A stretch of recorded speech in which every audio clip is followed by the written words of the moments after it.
কিরে ভাই, বসে আছিস জমিদারে? হ্যাঁ রে, বসে তো থাকতেই হবে। কখন কে জমির ফসলের ক্ষতি করে দেবে বলা তো যায় না, তাই পাহারা দিতে হয়। হ্যাঁ, সেই হচ্ছে কথা।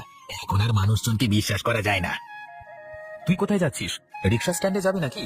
আজকের মতো কাজ শেষ। আজকের মতো তো কাজ শেষ। একবার যাবো আমার এই প্রেমিকার সাথে, মানে দেখা করে আসবো আর কি। অনেকদিন জানি তো। আরে তাহলে তো তোর এখন ভালোই ব্যাপার। যা যা, শুধু শুধু এখানে দাঁড়িয়ে আছিস কেন? এখানে দাঁড়িয়ে দাঁড়িয়ে সময় নষ্ট করিস না। শুধু কি আমার প্রেমিকা আছে? তোর তো আছে পাশের গ্রামে। বিয়েটা তো এবার করতে হবে নাকি? হবে হবে, কিছুদিন পর হবে। আগে আমি ঠাকুমাকে বলি, আমার অহনার বাড়িতে কথা বলি, সবাই রাজি থাকলে তবে তো। ও ঠিক রাজি হয়ে যাবে, এত চিন্তা করে লাভ নেই। তুই তাহলে বস, আমি এলাম কেমন? হ্যাঁ ঠিক আছে, তুই যা। এখন কি আর বাবুকে আটকে রাখা যাবে? এখন বাবুর ব্যাপারই অন্যরকম। যা যা। তুইও পারিস বটে। অত লজ্জার কি আছে? লজ্জা পেয়ে কি হবে? হ্যাঁ, যা যা, সাবধানে যা।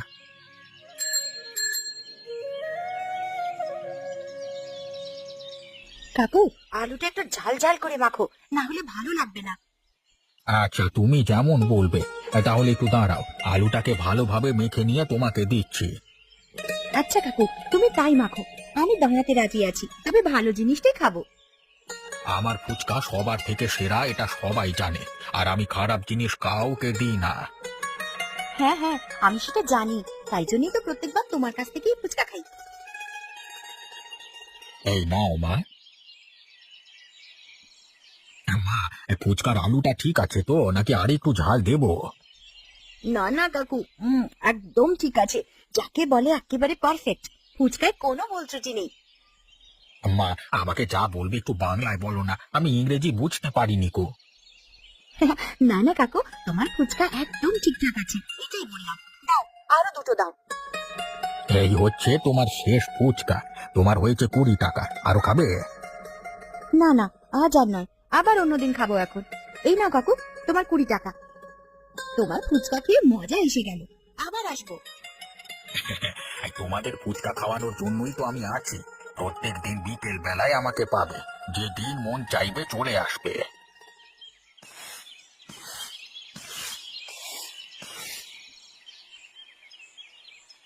এই তো, তুই বাড়ির সমস্ত কাজকর্ম শিখে গেছিস দেখছি।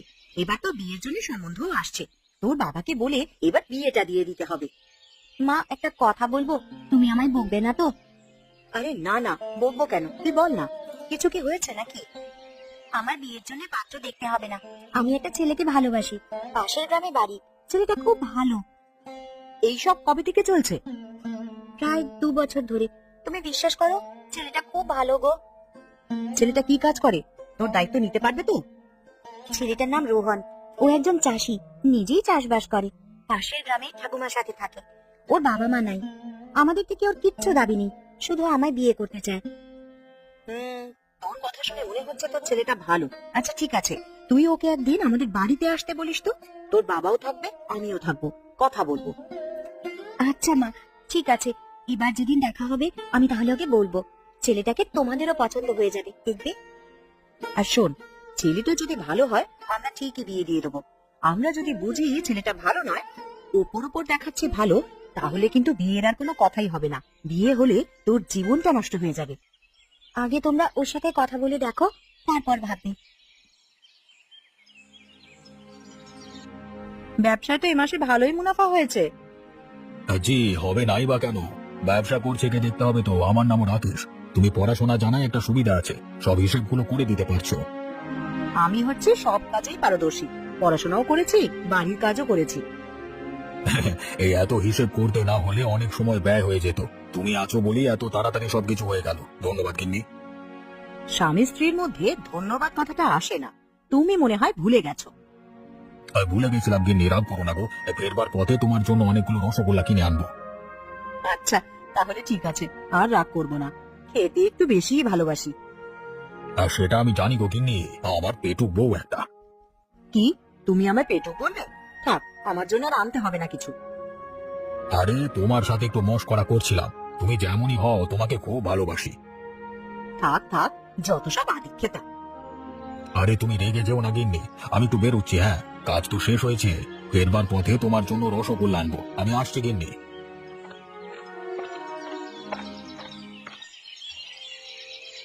কতদিন পর তোমার সাথে দেখা হলো প্রিয়াঙ্কা, আজকে বেশ ভালো লাগছে। আমারও খুব ভালো লাগছে গো রোহিত। তোমার সাথে থাকলে যেন মনে হয় কত শান্তি। এই শান্তি আমি আর কোথাও পাবো না। আমি অনাথ গো, তুমি ছাড়া আমার কেউ নেই, তাই তোমাকে সব থেকে বেশি ভালোবাসি আমি, নিজের জীবনের থেকেও বেশি। প্রিয়াঙ্কা, এই ছেলেটি কে? তুই এখানে দাঁড়িয়ে আছিস কেন এর সাথে? আগে বাবা মানে কাকু, আমরা দুজন দুজনকে খুবই ভালোবাসি, ওই জন্যই আমার সাথে কথা বলছিল আর কি, আর লুকিয়ে রেখে লাভ নেই তো, তাই বলে দিলাম।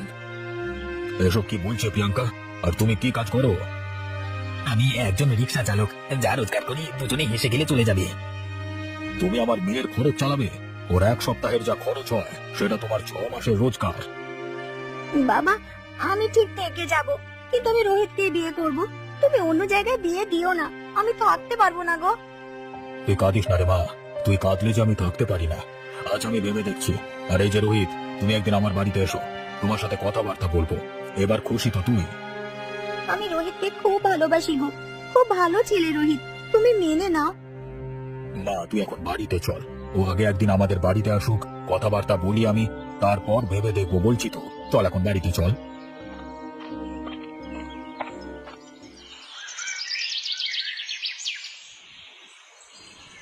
রোহন, এবার বিয়েটা তো করতে হবে, বিয়ের বয়স তো তোর হয়ে গেল। আর কিছু বছর যাক, তারপর না হয় বিয়ে করা যাবে। এই তো আমার শরীরের অবস্থা, কতদিন বাঁচবো তা কি আর বলতে পারছি। তো এই বছরে করে নে বিয়েটা, তোর জন্য মেয়ে দেখতে হবে। না না, মেয়ে দেখবার কোনো দরকার নেই, আমি একটা মেয়েকে ভালোবাসি। ও মা, তাই নাকি? কে রে সেই মেয়েটা? তোর নাম কি? ওর নাম অহনা, ওর বাবা একজন ফুচকা বিক্রেতা, পাশের গ্রামেই বাড়ি। বাহ, খুব সুন্দর নাম। তাহলে একদিন যা, ওদের বাড়ি গিয়ে কথা বলে আয়। এই বছরের মধ্যে বিয়েটা হয়ে গেলে আমি নিশ্চিন্ত হই। তবুও তো তোর বউটাকে দেখে যেতে পারবো। ঠাকুমা, তুমি এরকম বলো না, তুমি ছাড়া আমার তো আর কেউ নেই। তা বললে কি হয় বাবা? তোর ঠাকুরদা কি আমায় বলে গিয়েছিল নাকি? হঠাৎই তো চলে গেল। সেই রকমই আমি কোন দিন চলে যাব কে জানে। তুমি এরকম ভাবে বলো না ঠাকুমা, আমি দেখছি যদি এই বছর বিয়েটা হয়ে যায় তাহলে তোমার স্বপ্নটা পূরণ হবে। আমি কিছুদিন পর গিয়ে কথা বলে আসবো। হ্যাঁ, সেটাই তো তোকে বলছি। তোর বউ এলে তবু একটু শিখিয়ে পড়িয়ে নিতে পারবো, পরে তোর কোনো অসুবিধে হবে না। তার বিশেষ কোনো প্রয়োজন হবে বলে আমার মনে হয় না, কারণ ও সমস্ত কাজই পারে। ঠাকুমা, রাত হলো তো, আমি ঘরে গেলাম, প্রচন্ড ক্লান্ত আমি। যা বাবা, ঘুমিয়ে পড়।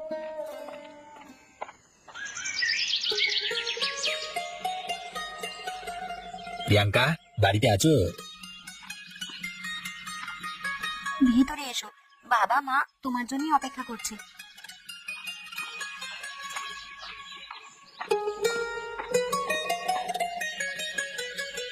নমস্কার কাকু। নমস্কার কাকিমা, আমার নাম।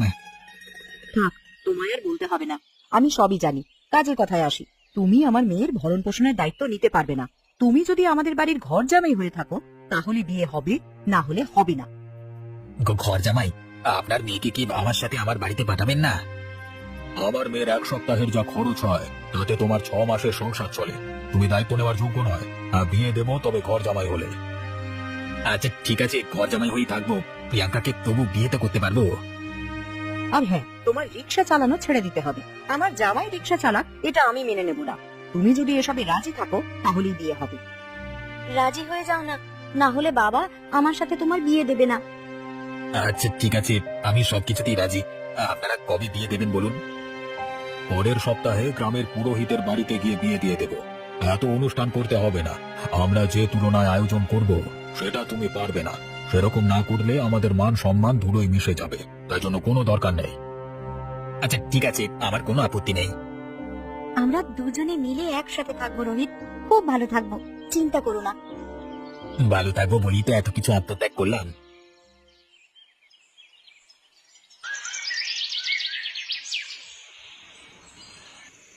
আরে ভাই, তুই এখানে? আজকে তুই বিয়ে করে নিচ্ছিস, আমাকে বললিও না। আর কি বলি বল, আমাদের তো আর সেরকম ভালো অবস্থা নয় যে তোদের সবাইকে নিমন্ত্রণ করব। তবে বিবাহের পর একদিন খাওয়াবো, এটুকু বলছি। তুই বিয়ে করবি সেটা একবার জানালি না? সেসব অনেক কারণ আছে, বলা যাবে না। বিবাহ হলে একদিন দাওয়াত দেবো, চলে আসবি। এই তোরা তাড়াতাড়ি কর, বেশি সময় নেই আমার হাতে। নে নে, তাড়াতাড়ি মালা বদল কর। বাবা, আমি আজকে সত্যি অনেক খুশি। তোমরা আমাদের ভালোবাসাটাকে মেনে নিয়ে আমাদের জীবন আরো সুখী করে দিলে। আরে মা, আমরা চাই সারা জীবন তুই সুখে থাক, তার জন্য যা করতে হয় করব।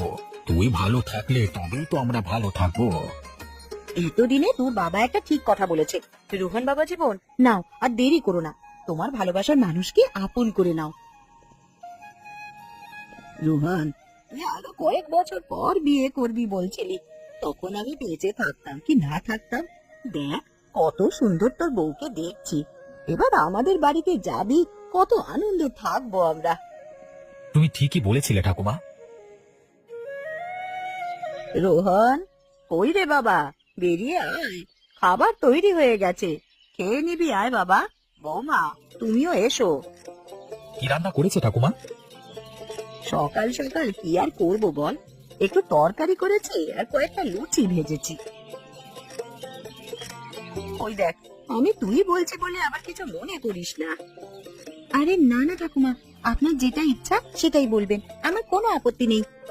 প্রথম দিন আমাদের বাড়িতে এসেছিস, আজকে কি খাটাবো নাকি? তুই আস্তে আস্তে করবি সবকিছু, তারপর তো আমি আছি। নে নে, খেয়ে নে এবার, আবার তো তুই বাপের বাড়ি যাবি। জি, ঠাকুমা ঠিকই বলেছে। নাও নাও, তাড়াতাড়ি খেয়ে নাও। খাবারটা খুবই সুস্বাদু হয়েছে। প্রথম দিনে এইরকম সুস্বাদু খাবার খাওয়ানোর জন্য অনেক ধন্যবাদ। ধুর পাগলি মেয়ে, ধন্যবাদ আবার কি, সবাই তো এখানে নিজের মানুষ। চুপচাপ খেয়ে নে তাড়াতাড়ি।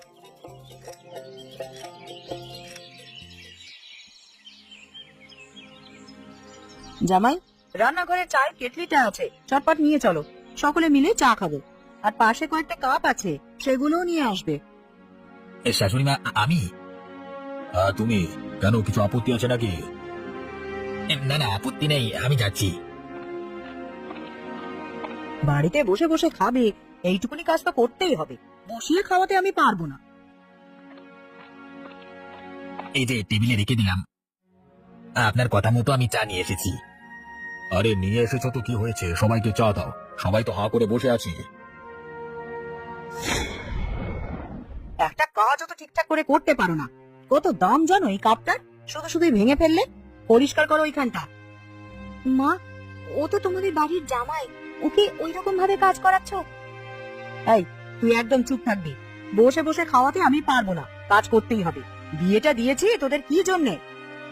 এইভাবে রোজ রোজ অসম্মানিত হওয়ার থেকে বিয়ে না করাই ভালো ছিল। ভেবেছিলাম প্রিয়াঙ্কাকে নিয়ে সুখী থাকবো। প্রিয়াঙ্কা ভালো হলে কি হবে, পরিবারের সবারই টাকার গরম। কি হলোটা কি?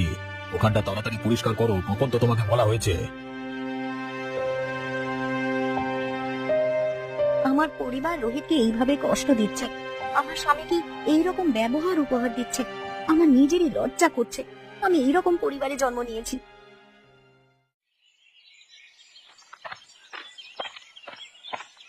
এসো জামাই বাবা জীবন, এসো। কই গো কিন্নি, জামাই বাবা জীবনের জন্য জল মিষ্টি নিয়ে এসো। আরে আরে, অত উত্তেজিত হতে হবে না বাবা, আমি মিষ্টি খাই না। তাহলে কি খাবে বলো? তোমার জন্য দই নিয়ে আসি, সবই বাড়িতে আনা আছে। আচ্ছা মা, তাই নিয়ে আসুন। হ্যাঁ হ্যাঁ, এখন জামাইকে পেয়ে আমায় তো ভুলেই গেছো, আমায় একবারও জিজ্ঞাসা করলে না যে আমি কি খাবো। এই দেখো, আমার মেয়েটা রাগ করেছে গো। আরে পাগলি মেয়ে, তুই কি খাস আমরা তো জানি। জামাই বাবা প্রথম আমাদের বাড়িতে এসেছে, আদর যত্ন না করলে হয়? হ্যাঁ, বুঝতেই পারছি, বেশ ভালোই আদর যত্ন পাবে। এই, তুই জামাই বাবা জীবনকে একদম ওই রকম ভাবে বলবি না। তুমি কিছু মনে করো না বাবা, আমার মেয়েটা একটু ওই রকমই। আরে কিন্নি, এটাকে খুনসুটি বলে, তুমি এসব বুঝবে না। হ্যাঁ, সেই আর কি, তুমি যেন এসব কত বোঝো। ব্যাস, তোমরা আবার শুরু করলে তো। রোহিতকে দইটা কে দেবে? সব সময় শুধু ঝগড়া আর ঝামেলা। ওই দেখ, ভালো কথা মনে করিয়ে দিয়েছিস তো, আমি যাচ্ছি, এক্ষুনি নিয়ে আসছি, তুমি একটু বসো বাবা। তোমাদের পরিবারটা কত ভালো গো।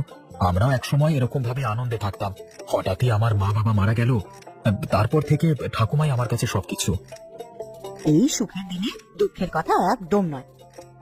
আমি নিয়ে চলে এসেছি তোমার জন্য দই, খেয়ে নাও। শাশুড়ি মা, আমি একটু বাইরে থেকে ঘুরে আসছি, বসে থাকতে ভালো লাগছে না, একটু পরেই চলে আসবো। কিরে রোহিত, বিবাহিত জীবন কেমন কাটছে? কবে দাওয়াত দিবি আগে বল। আর দাওয়াত দিয়ে দেবো একদিন। কি হয়েছে রে তোর, তুই এরকম উদাসীন কেন? কি আর বলি বল দুঃখের কথা, প্রিয়াঙ্কাকে বিয়ে করে এখন প্রত্যেক মুহূর্তে আমি অপমানিত হচ্ছি। কেন রে ভাই, প্রিয়াঙ্কা তোকে অপমান করেছে? না রে না, ও তো আমাকে ভালোবাসে, অপমান করবে কেন? অপমানিত হচ্ছি ওর পরিবারের কাছে। ঘর জামাই করে রেখেছে বলে যা নয় তাই করাচ্ছে। আজকে প্রথম দিনেই আমাকে দিয়ে চা করাচ্ছে।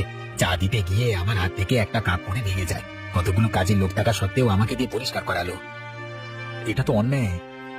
আমায় কেন অপমান করছে জানিস? ওরা বড়লোক মানুষ, অনেক টাকা পয়সা আছে, আর আমার কাছে নেই বলে এরকম আর কি। আমি রিক্সা চালিয়ে রোজগার করতাম, সেটা করা যাবে না। টাকা নিয়ে অহংকার করে কি হবে? শ্মশান এবং কবরস্থানে গিয়ে দেখলে দেখতে পাবি যে কত অহংকারী ধনী ব্যক্তি শেষ হয়ে গেছে। সেটা কি ওরা বোঝে নাকি? ওরা শুধু টাকা বোঝে, অন্য কিচ্ছু বোঝে না। আমার উপর রাগ আছে আমি বুঝতে পারি, কিন্তু সরাসরি বলতে পারে না। কিছুদিন দেখ কি হয়, প্রিয়াঙ্কাকে বোঝা, তারপর একদিন ওকে নিয়ে অনেক দূরে কোথাও চলে যাস, সুখে থাকবি তাহলে। এখন মনে হচ্ছে বিয়ে না করলেই ভালো ছিল রে। বড়লোক ঘরে জামাই হয়ে কি দুর্দশা হলো এখন আমি বুঝতে পারছি। বলতে নেই, আমার শ্বশুর বাড়ি বেশ ভালোই, তো ঠিক হয়ে যাবে। না হলে যেটা বললাম সেটা করিস, অনেক দূরে চলে যাস প্রিয়াঙ্কাকে নিয়ে। ওকে ভালো করে বোঝাতে হবে, অনেক দূরে চলে গিয়ে সুখে সংসার করব, ওখানেই কাজকর্ম করব।